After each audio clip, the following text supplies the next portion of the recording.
What's up, friends? Welcome back to my channel. This is SewGnar. I am Nicole, and in today's video we are going to be reviving one of my first patterns that I put out eons ago, the Paradigm Crossbody Bag. I let my studio helper Lori pick out the corks and the liners and the zipper tape, and I let her kind of go through the process of designing this bag for me, and she had a great time doing it. I think that this is the most fun part about bag making, is finding the combos. I know a lot of people, it stresses them out, but this is the part when I feel the most excited about a bag. But anyway, so the Paradigm Crossbody is just a mini crossbody. It's about 9 excuse me, about 9 inches wide at the top to 7 on the bottom, and it has a 2-inch depth here. It has one open top zipper section, and then the back has a zipper pocket as well. And then depending on the size of your phone will fit in here. And I'm not sure what you carry, but some of them fit with enough room to get in and out easily. But most these days, especially with how bulky our cases are, it will fit, but it'll be a tight squeeze.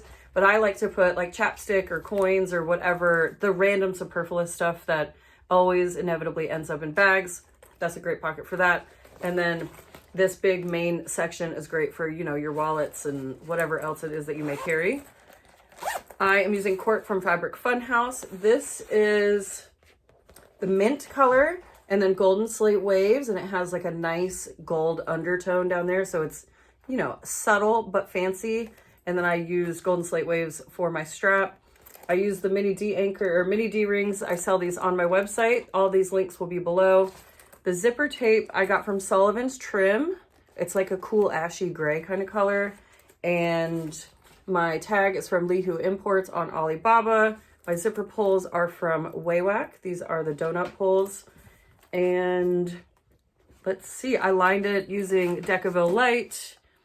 And I think I cover most of that when I do my materials overview. So you can do this corner accent. The pattern comes with a second corner accent option, or you can do a split bag where the top of the bag is one cork and the bottom is another. You can use this in or you can use vinyl or thin leather to make this bag as well. And you can get away with making this bag out of wovens, except for the corner accents. And if you use woven on the back panel, sorry, Drewsy's right here and she's shaking the camera. But if you use woven on the back panel, you're gonna need to do like a zipper overlay situation here out of self-healing raw edge textile. So cork, vinyl, leather, you know the drill. But otherwise you can get away with making this out of woven, which I can't say that about most of my patterns. So this one is a great beginner pattern, perfect for those of you that sell and vend at shows. I like to sell these there. It's just a great all-around bag. Another selling point that I love is that if you remove the strap, it can become a clutch. Because it's not a huge bag, it's a perfect clutch size, but it's just a fantastic little daily purse as well. So I hope that you enjoy the video. Be sure to give me a thumbs up, leave me a comment, and all of that jazz. And so if you're watching in the succession that I put out videos, then you would have seen my video from the weekend. And unfortunately, my grandmother did pass away. I thought that you guys might want an update.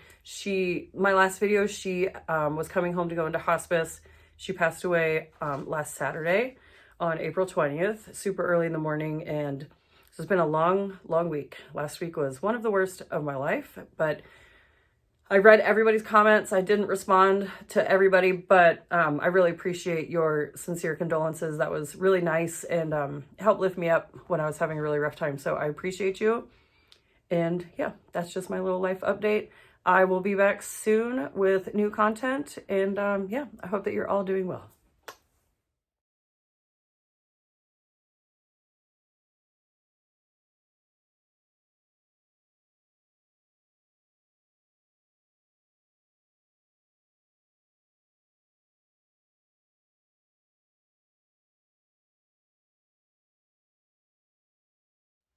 So we've got a quick materials overview here. I have my top zipper and my back pocket zipper cut.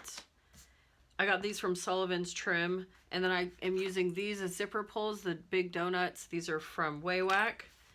Here is my 2 cork cuts of exterior. So you can see along the back, I've already cut out my zipper box.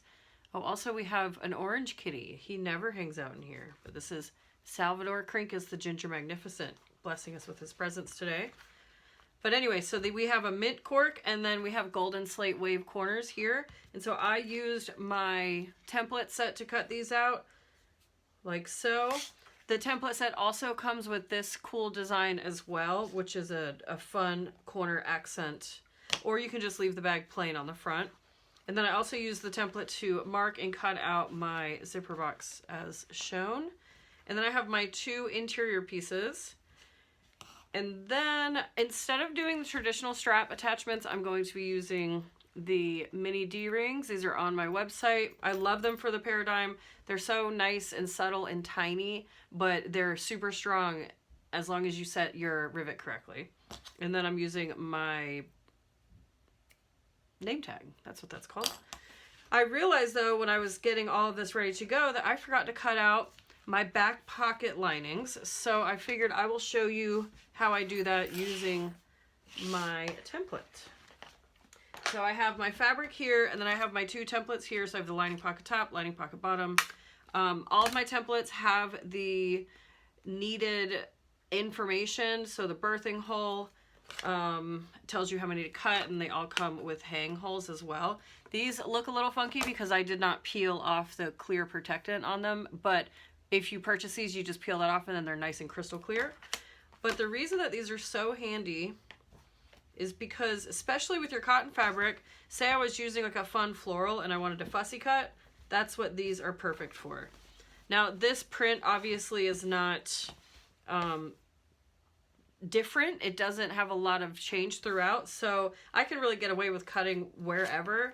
But if you wanted to, you use your template and lay it on your cotton, and then you can slide it around and see exactly which section of your cotton that you're cutting. And so they can be super helpful, especially if you're doing it on a pattern that you make a lot of. They are an investment, so I don't suggest buying them if you're just going to use them once. I would say buy templates for patterns that you are tried and true, that you love, and that you'll use a lot of. Unless you're a collector. I do know some people like to just collect them, and if that's what you like, go for it.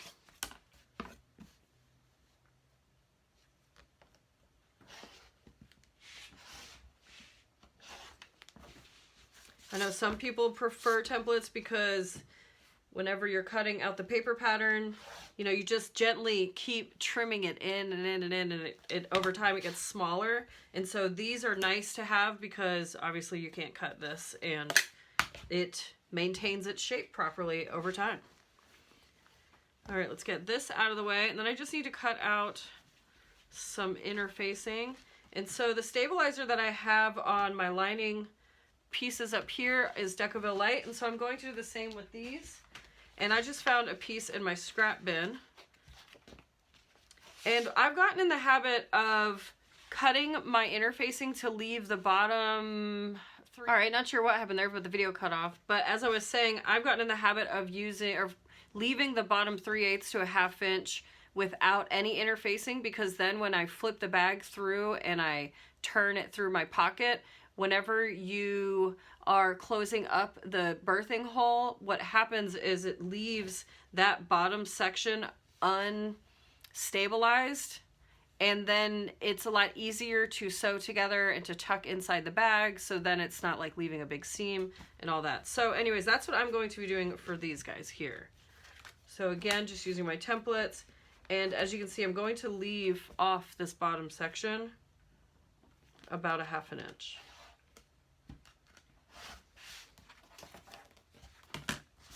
And then same for this guy. It doesn't need to be perfect, that's why I'm not measuring it.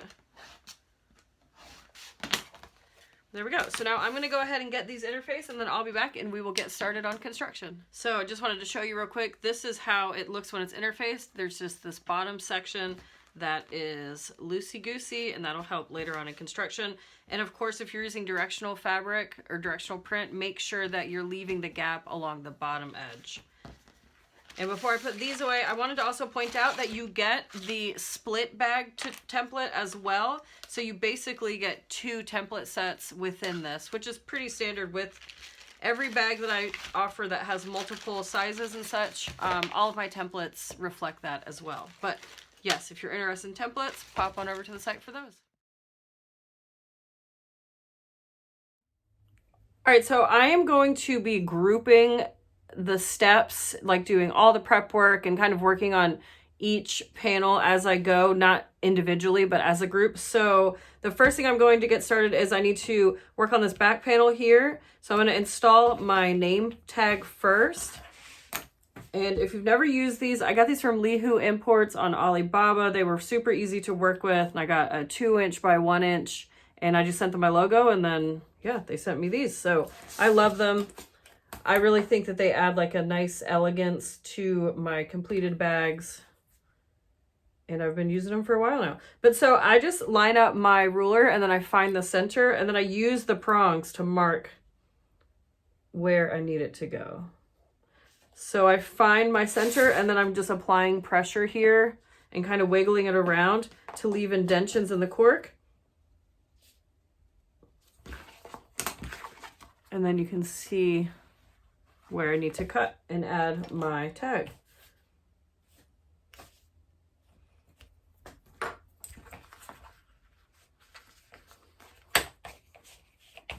They do have these in a bunch of different colors. I generally only use antique brass in hardware, so that's all that I have.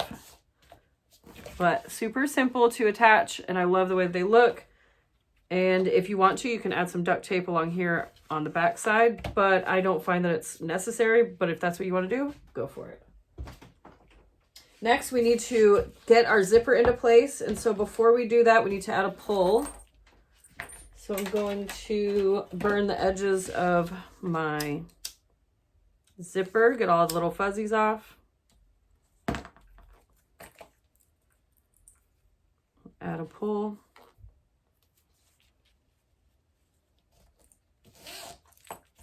Ta-da! And now I'm going to add some double stick tape around the entire zipper box opening here. I'm going to put it about 1/8 of an inch above the cut. My sewing machine doesn't really give me too much guff about sewing over tape, but if yours does, I would definitely recommend keeping it out of your stitch line. This tape is from Waywack. It's the Hyper Stick, and it is very, very sticky. So if your machine doesn't like it, it's definitely not going to like this stuff.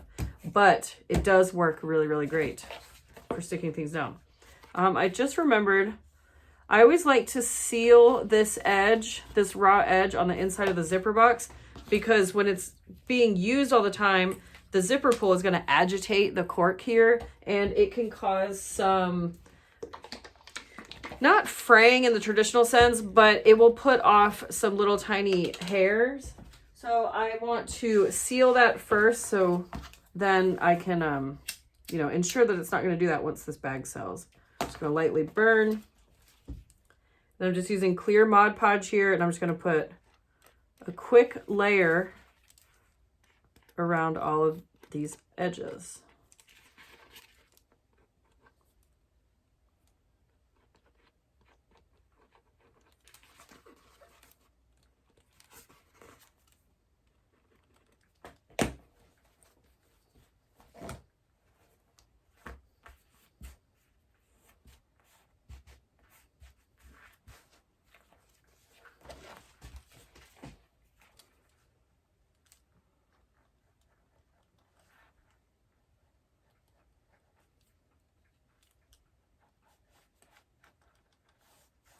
Okay. Make sure to keep your tool clean, otherwise the roller won't roll anymore. So whenever I'm done using it, I'm very sure to clean it, wipe it down real good.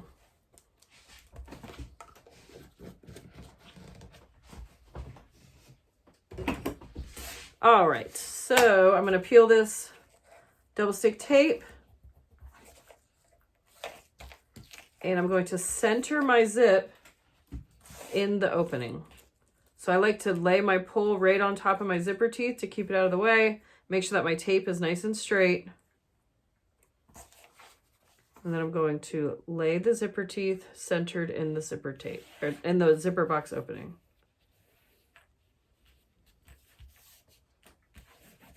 Like so. So it should look a little something like that. And now what I'm going to do is I'm just going to tape into place my lining, my pocket lining bottom piece. So I'm just going to add a little bit of tape just to hold it. It doesn't need to go across the whole bottom section or the whole bottom tape. It just needs to be enough to tack it into place so it doesn't shift and move around on me. And then being careful of my orientation, since I'm using directional fabric, I am going to make sure the directional fabric is facing the raw edge of the zipper, and I'm putting the right side down. So it's going to look just like that. So now this is prepped and ready to go to the machine. And once we get over there, I'll tell you what I'm doing. But before we go there, I need to get this other side prepped. So I've already glued down my triangles here, but all I did was once I cut them out, I just put a thin bead of glue, or you can use double stick tape here right along this corner or this top edge and stick them down. If they don't meet in the middle, then you've cut them incorrectly. That's a good indicator. And so this is ready to go. Now, normally I would add the zipper, but let's not get ahead of ourselves. Let's go. We'll work on the back panel and then we'll stitch these into place. All right, I'm using Tech 70 Amon thread from Waywack and a size 18 needle and a size 4.5 stitch length. And I'm gonna start by stitching 1/8 of an inch down. So down this side and then back up that side there.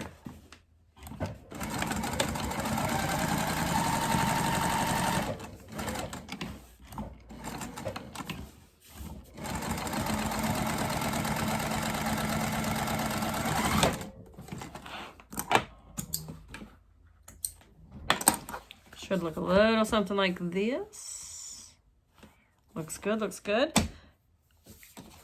Get that out of the way. Okay, now for the back panel, what I'm going to do is I'm going to stitch just along the bottom edge here, just along the straight edge, and I'm going to pull my threads to the back and tie them off. And that way I will hide the stitches and not have to back stitch. I was watching the Saya Swag Sew in the States video when she sewed with Amber, the crafty reporter, and they did this. So they just stitched just the straight edge along the bottom here and pull to the back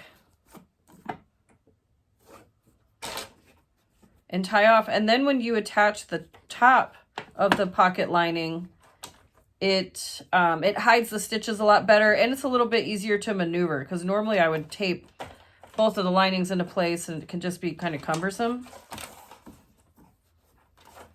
But not since I picked up this little trick from those gals. So I'm going to leave my tails long and I'm just going to kind of pull them down toward the panel there. And now I'm going to fold this pocket lining back and down, finger pressing it out of the way. Just like that. I'm going to put throw a clip on the floor first. But I'm going to put a little clip right here just to hold it down so it doesn't flip back up on me, because the way that I stitch it, it doesn't stitch this lining edge.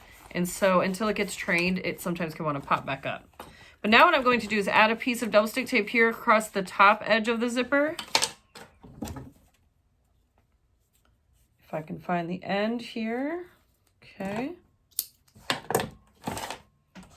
So just like that. Just enough to stitch it, or to keep it in place. Again, it doesn't have to go across the entire panel. Peel the backing off. And then now I'm going to take the pocket lining top, and again, paying attention to my direction, I'm going to align the top edge of my lining pocket top to the top edge of my zipper tape. And what you should see is that this pocket top now matches up pretty perfectly with the bottom that we previously sewed. That's the goal there. So once you get that into place, you're gonna sew from the right side, and I'm gonna start over here, and I'm gonna sew up, across, and back down, leaving tails and pulling my threads to the back and tying off just like before.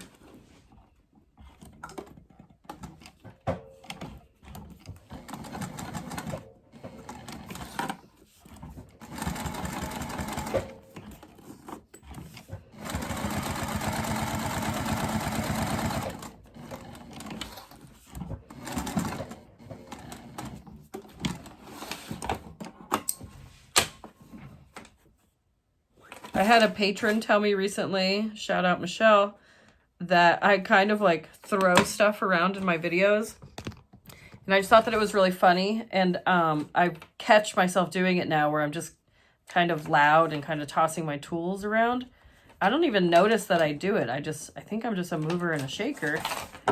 And I'm just loud. I'm kind of loud all the time.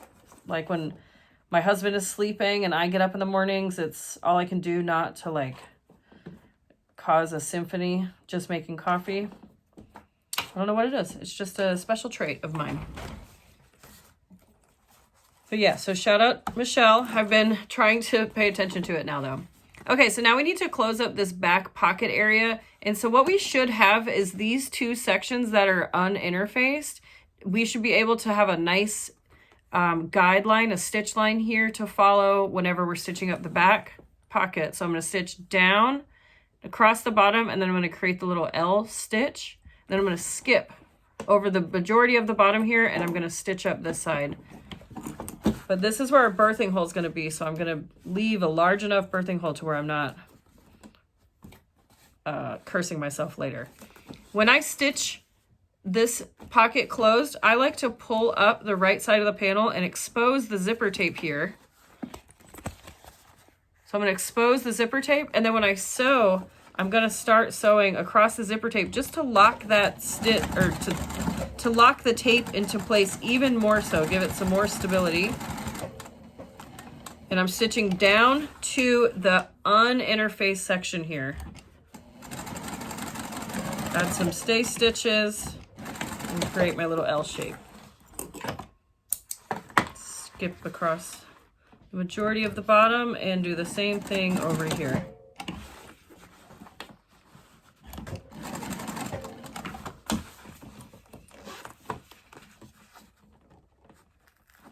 Now I'm reaching in here, I'm peeling the zipper tape off of the double stick tape to expose it down in here so that I can stitch across it again. And you just want to be careful not to stitch over your main panel.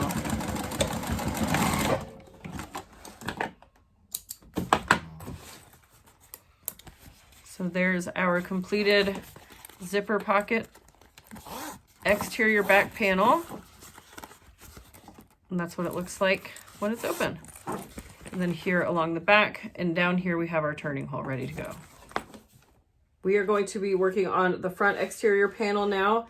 I used to trim the extra triangles under here off, but I've gotten accustomed to the extra stability that having 2 layers of cork under here gives to the bottom corner once the bag is completed. So I'm going to leave those intact. And what we're going to do is create a zipper sandwich between the exterior front and one of the linings. So I need to add my pull to my zipper tape.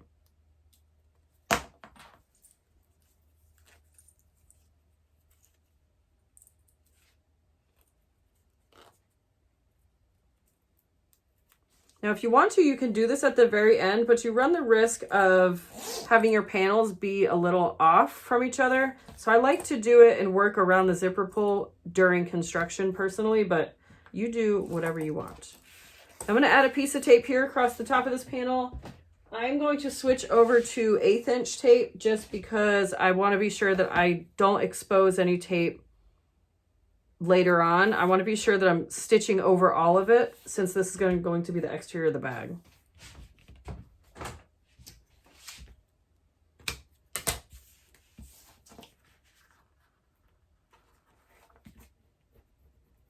Some of these tapes can be a little cantankerous and you have to really make sure that the ends are stuck down if you want the paper to peel off. So I just like to rub my nail over it and apply a lot of pressure. All right, so I'm going to lay it right side down.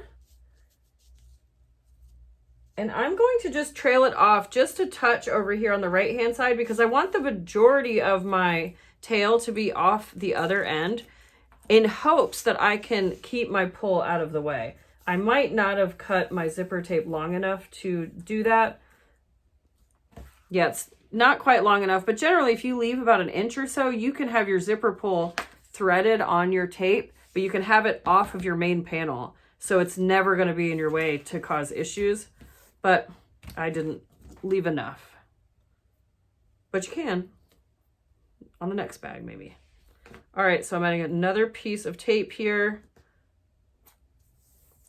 And I'm going to lay my lining panel right side down. Again, paying attention to my direction of my lining.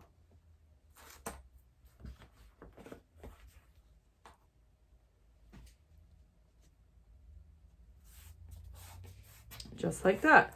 Now we're going to go over to the machine and I'm going to stitch from the cork side up across this top edge here, and we're going to create the zipper sandwich. So once I stitch here, I'm going to flip my exterior out of the way and finger press it, and then I'm going to top stitch just on my exterior. It's just my preference. If you want to, you can fold both back on each other and stitch your lining and your exterior. You can top stitch them both together, but this is how I do it, so that's how you're going to see me do it over there.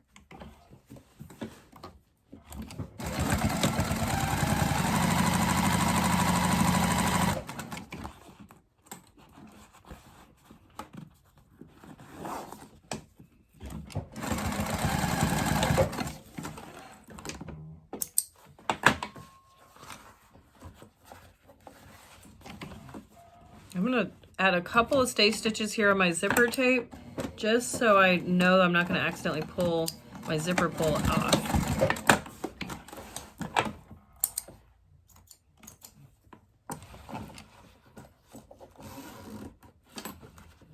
So I'm just finger pressing my exterior panel down away from my zipper tape, and slide the whole panel under your foot and sew right across.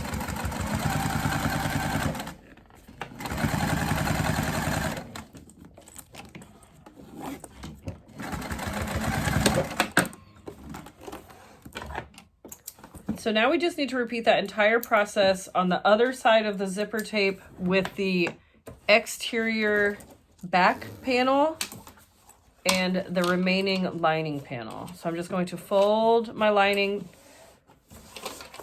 so everything is down on this one side of the zipper, and now we're going to do the same thing with all of our leftover panels.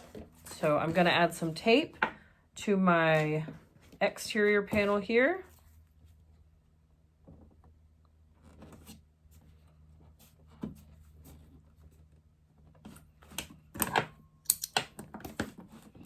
Trying so hard not to like slam all my stuff right now. I don't even mean to slam it because I'm just rough.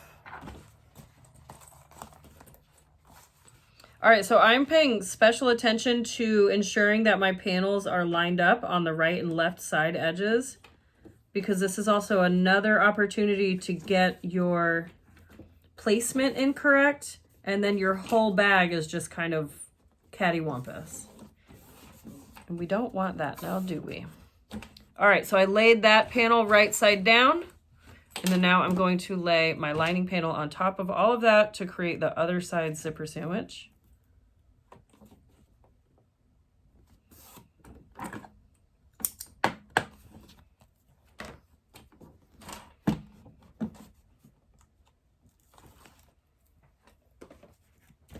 Okay, lay this guy right on top.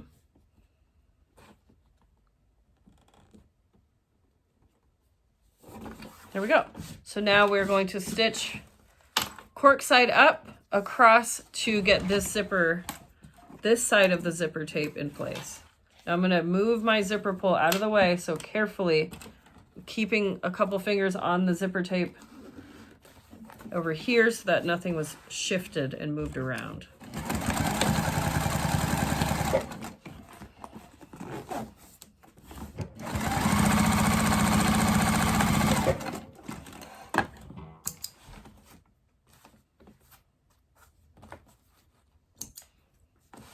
Okay, same thing. I'm just going to flip that back panel away to expose the zipper teeth, finger press, and top stitch. But again, I do not have the lining panel. That lining panel is over here.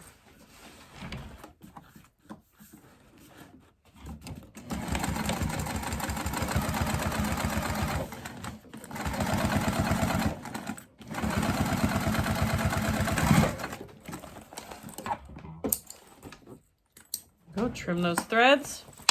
Whoa, that was loud. That was an unintentional slam.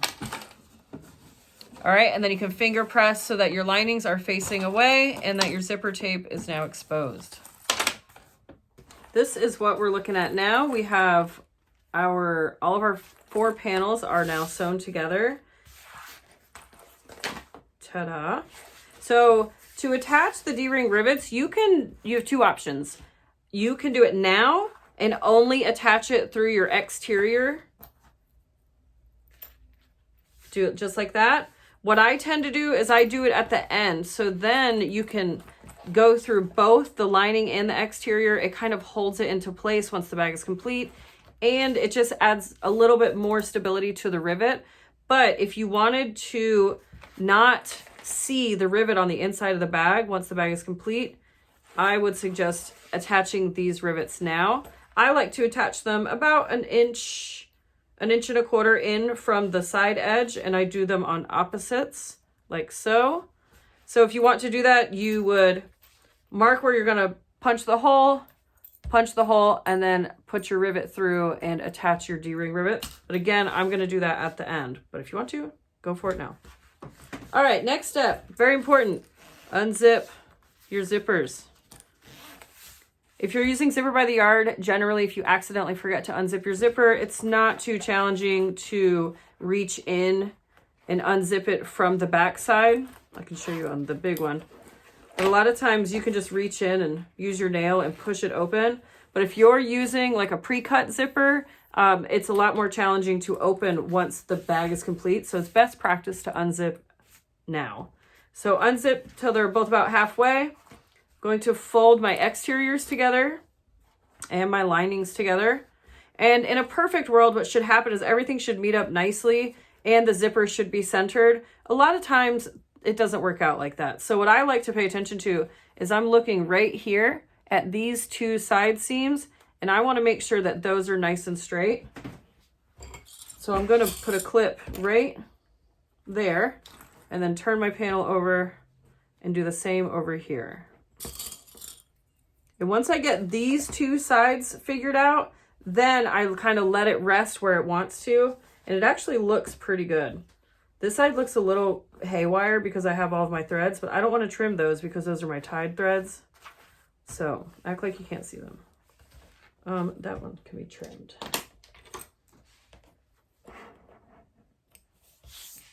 All right, so what I want to do before I move along any farther, and if you cut out using the pattern pieces, you've likely already done this, but I just cut this panel and didn't, yes. Anyways, I need to angle it. So you can see on all of my patterns, really, my linings are always tapered so that they fit inside the bags nicely and they're not baggy in there. And so you can see I need to taper my edges and cut out my bottom boxed area. So you can either trace it, which I'll do to the boxed areas, or you can just use your template as the guide and take your rotary blade. You just want to be careful not to cut up to your zipper, mostly just because you don't want to nick your blade.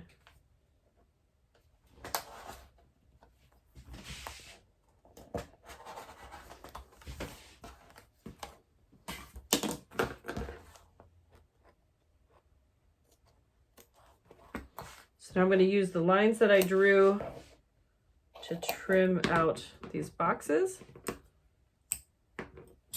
Once I get that squared away, literally squared away, add a clip so that nothing shifts around. And same on this side.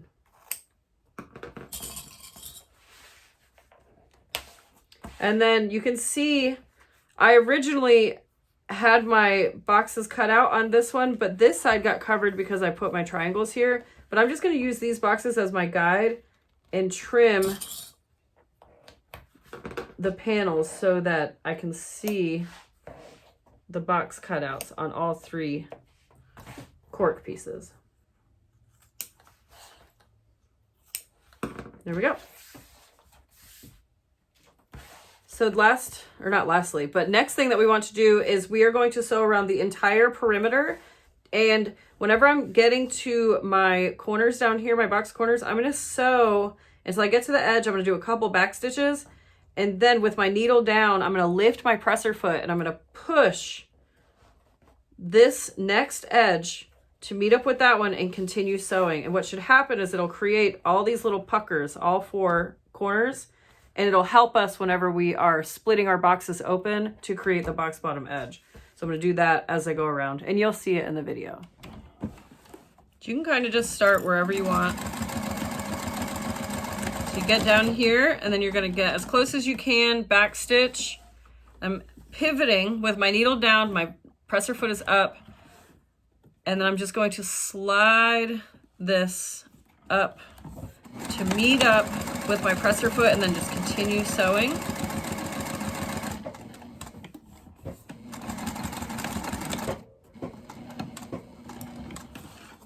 And you want to be close to the edge, but you don't want to sew off the edge or else it doesn't help later. So once you get up to your zipper teeth, you might need to slow down a little bit because it's a big jump. And then I always like to add a few stay stitches. Yep, there we go. Made her angry. But I like to add a few stay stitches in through here just for durability purposes.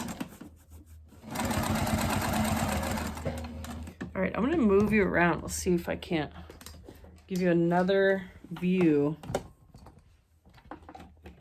of this. So I'm nearing the edge. Now I'm gonna add some back stitches, get back close to the very edge of my panel, pivot, and then I'm making sure that all of my cork pieces stay together, and I'm gonna push them and slide them up. And just keep sewing right across the whole panel. I'm not sure if that view was any more helpful than the back view.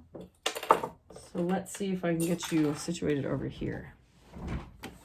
Right, so right up to the edge, back stitch, pivot. Oh, see, that's what happens when you accidentally sew off. This whole thread area stretches out. Cut that, that's not gonna be helpful. So we're gonna go back to that spot and then push until your panels meet up. Keep sewing, add some back stitches, and then keep it moving.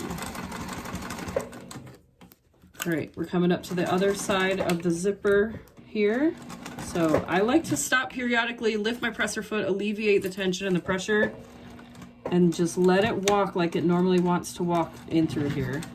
Add some back stitches for durability, because you know people be pulling on their zipper tapes. All right, and now we've met back up with our original stitch.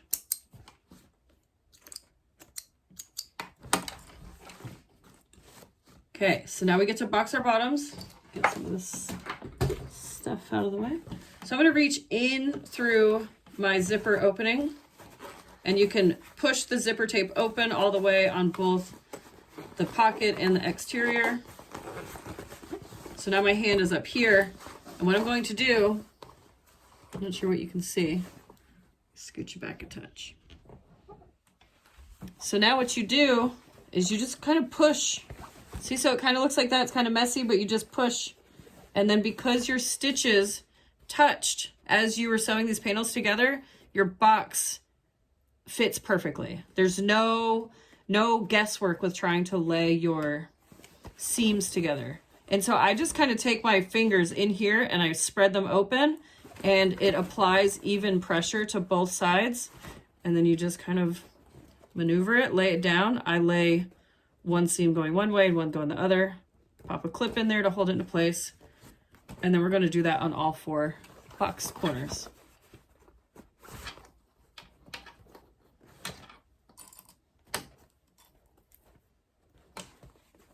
Now this side can be a little bit more challenging because you have to go in through this pocket and then put your hands back to get to these corners,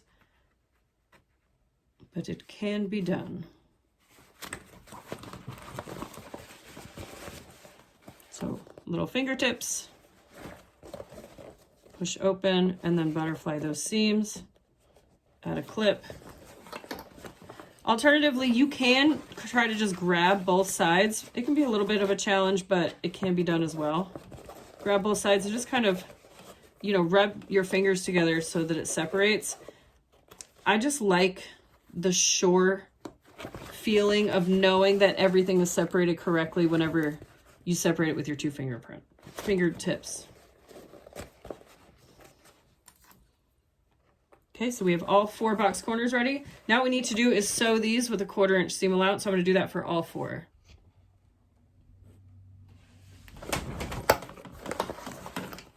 Don't be afraid to crumple your bag if it's a textile that you can steam or iron back out. You are stronger than the bag, my friends.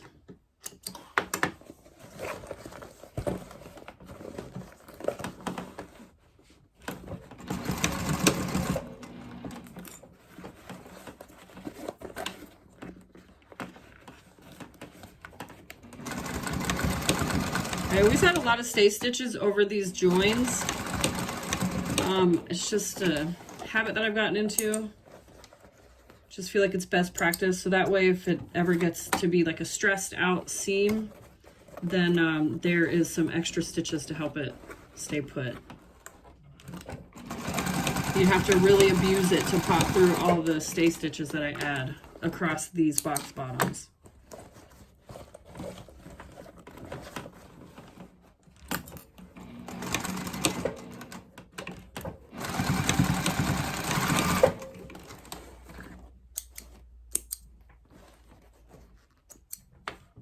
All right, let's go flip her right side out.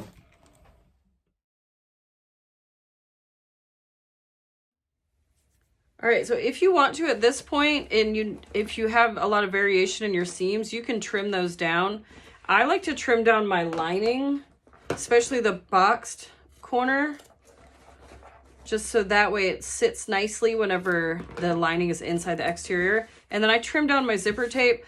But unless it gets really wackadoodle in through here, I generally leave my seam allowances like they are. So I need some scissors I can cut the zipper tape with. See, this side's really long, so I'm just gonna, there we go. Use my strong hand there. And then I am gonna trim this down, especially this bottom inch and a half or so, because this is where, whenever I fold my linings in on themselves, this is where it has the chance to get chunky. So alleviate that as much as possible, but don't want to be careful not to trim into your stitch line itself. But I'm not concerned with trimming that up there, because that's not going to come into play. It looks like I got a little close here. So I got a little too close for comfort with my stitch lines here, so I'm going to go pop another line of stitching there so that it doesn't come undone whenever I flip this through this pocket. I like to always start with my lining, I think just because it's opposite of where I'm reaching in to grab. Tuck those corners into my hand and then pull through and slowly push the rest through that hole.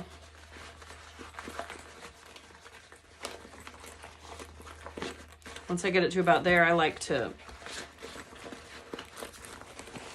pull on it from the exterior itself. And then once I can, I put my hand back into the birthing hole and I'm going to push these corners out. Now, as I like to be really aware of how long I have the cork pushed in on itself, because it can cause these wrinkles in here. But luckily I can go back through and I can steam a lot of those wrinkles out. So I'm not super concerned with it, but the less time, the better when it's in all folded in on itself. So once I get it to about here, this is when I'll really start shaping it, pull on the corners, zip it, unzip it. I like to fold this bottom edge in on itself and fold it so that these corners meet up. And what that does is it helps with the shape. And so because we do the zipper the way that we do, where we sew it directly into the side seam, it's going to create these beveled corners. I personally love that. If you don't, then you can add some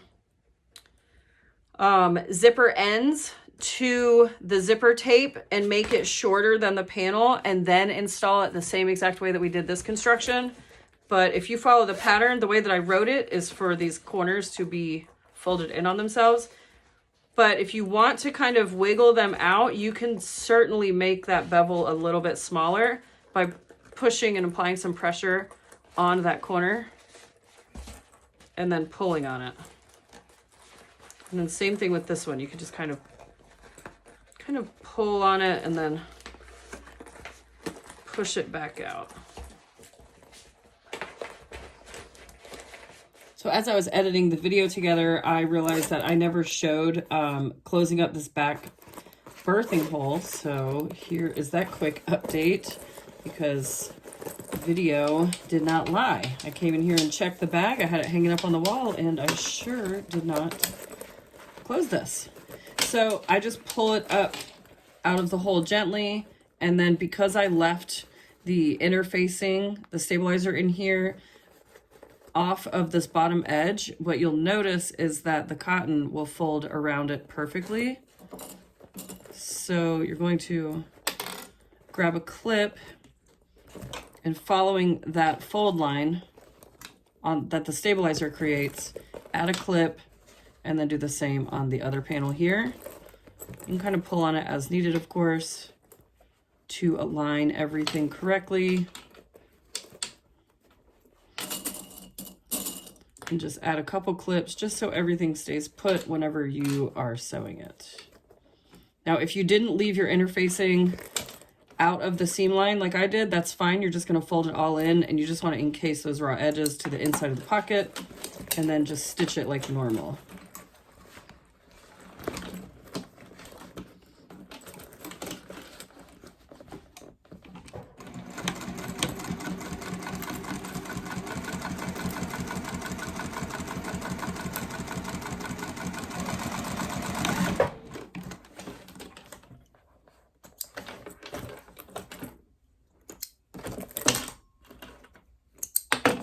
And then you just tuck it back in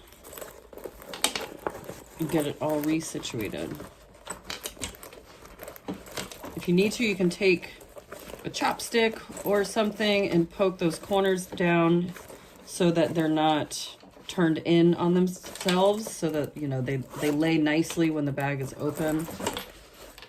Because I hate it when I can feel my inside seam line.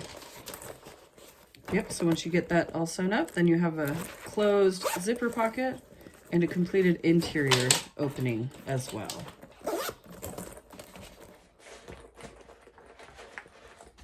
All right, so at this point, what I like to do is give it a good steam.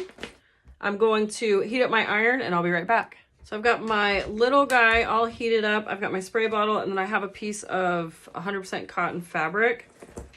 And I'll use that in just a minute, but first I'm going to iron the inside portion. And you want to be careful that you don't leave your heat on your nylon teeth for too long, because you can melt them. But I have found that if you kind of move quickly, it's okay. And what I'm doing is I'm kind of pushing the point of my iron down into the bottom boxed area.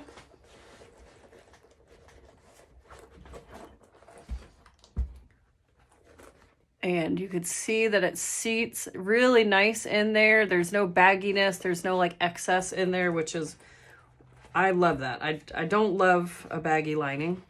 I like to close her on up. And then I've got some wrinkling back in here on the cork. So what I'm going to do is lay my 100% cotton and get it decently wet, because what I want to happen is a steam to come off my iron as soon as I touch it onto this cork. So that's the sound I'm looking for. But cork, at the end of the day, is wood. It's tree bark. So if you add some water and some steam, it's going to swell. And I have found that to be especially useful if I mess up my stitch line and I have to pull stitches and I have exposed holes in the cork. Steaming it like this really helps to mitigate those holes and make them almost invisible. So I'm moving fairly quickly. I don't want to leave the iron on too long, but I'm trying to ensure that I'm catching all of the surfaces. But as soon as it stops steaming, I stop, because I want to add more water to it. But you could see it's still a little wet here, but once it dries, it took out the majority of those wrinkles and you can't even see them. And so I'll do it to the front. If you have like a pressing ham, I think that's what it's called, that would work perfectly for this, or for pressing any bag, really. It's generally used in clothing, but I think it would work great for this as well.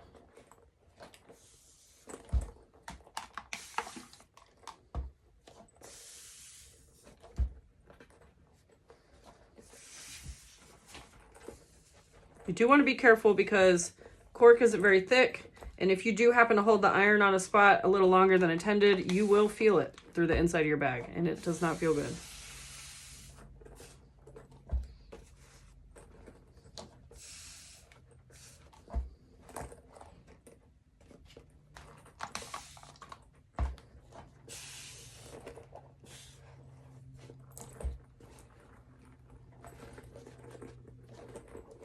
But you can do this to help set up your seams too. If you want to iron out your seams, this is a good way to do it. And there we go. Our bag is all ironed and pressed and good to go. So now before we install our strap anchors, I'll go ahead and get the strap made, because nothing like waiting till the last minute to make your strap and then you just want it to be done. But so before we do the last step of adding the strap anchors, we'll make our strap. So I'm going to just use a bunch of clips. I have bobby clips and hair clips from our favorite Miss Lauren Mormino. And I'm just folding this into thirds. So I'm folding one long edge in 1/2 inch, and then I'm encasing that raw edge with the leftover, the other side. And I'm putting clips about every 6-8 inches or so.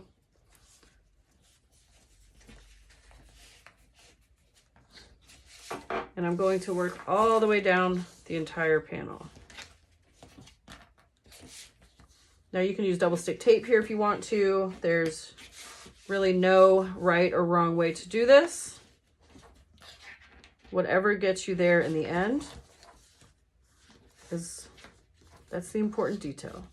All right, so we've got it all clipped. So now I'm going to go to the machine and I'm going to stitch with the open edge, the exposed raw edge on my right hand side, so that I can seal that entire side and get rid of all these bubbles here. But I'm going to stitch down both long edges to finish the strap out.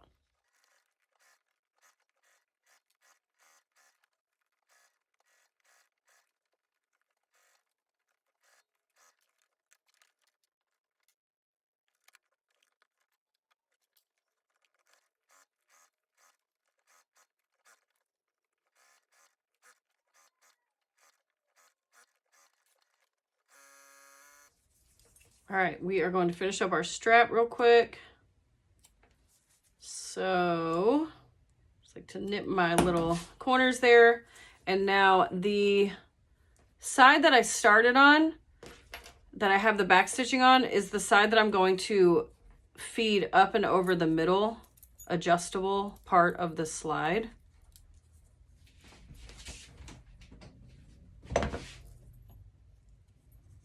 I'm going to put it about 1 inch or so, punch a hole, right there in the center.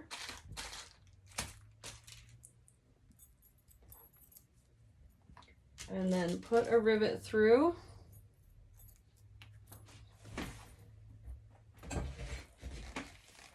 And then attach that rivet with whatever tools you have. Now, with the raw edge up toward me, I'm going to make sure that I don't twist my strap.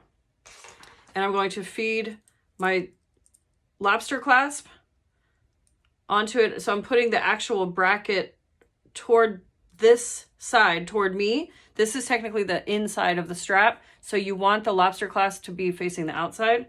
So I'm going to slide it all the way down. Take the other short edge. So on this side, again, you want to just be real sure that your strap is not twisted. And so I'm going to slide it up and then back over that middle bar again.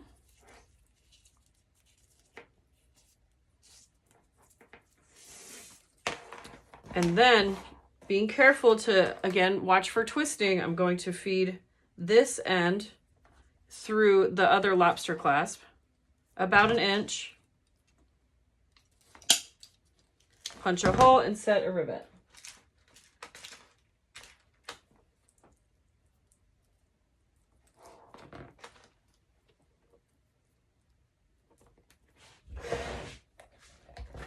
Okay, now keep your rivets and your press nearby because we're going to attach our D-rings. I'm going to grab a marking pen for this. And on the front side, front exterior, I like to do it here on the right side. I don't know why, it's just the way that I've always done it, but you do whatever you want. But I'm just going to grab 1 D-ring. And then I'm not going to measure, I'm just eyeballing it. It's about 1 inch.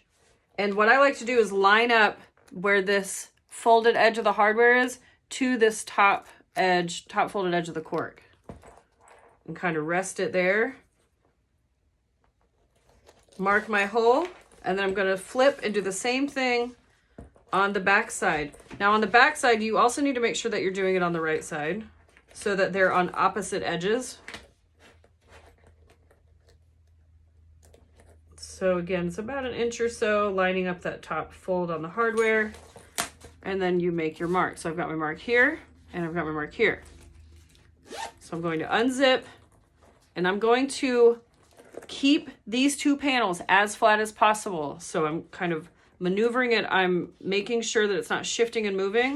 I'm gonna hold it into place, and then punch through all of those layers. Now I'm going to grab a rivet. I'm going to feed the rivet with the post through my D-ring and then feed that through the hole that I just punched. And then there you have the post. They're exposed on the inside. And that's where the cap goes. And then I'm just going to do this side as well. And then we can set them at the same time.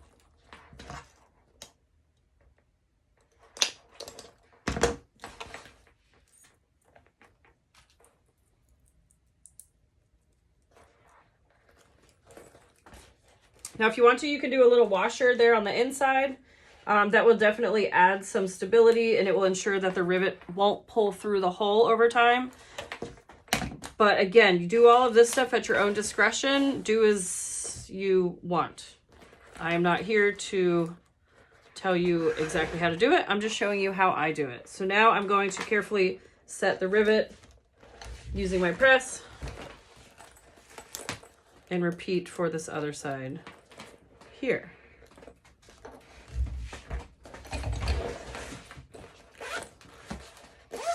Oh, Drewsy's coming to inspect.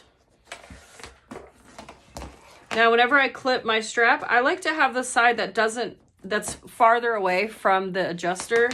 I like to have that toward the front, and then I have the adjustment side toward the back. Yeah, then you just clip it on over your D-rings or through your D-rings. And there we go. Easy peasy, lemon squeezy. What do you think? Oh, I got a couple kisses. I think that's a thumbs up from the kitty.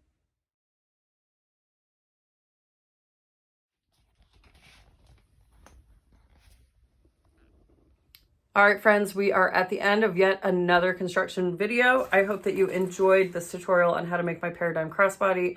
And please be sure to share yours in my Facebook sewing group if you decide to make your own. See you next time.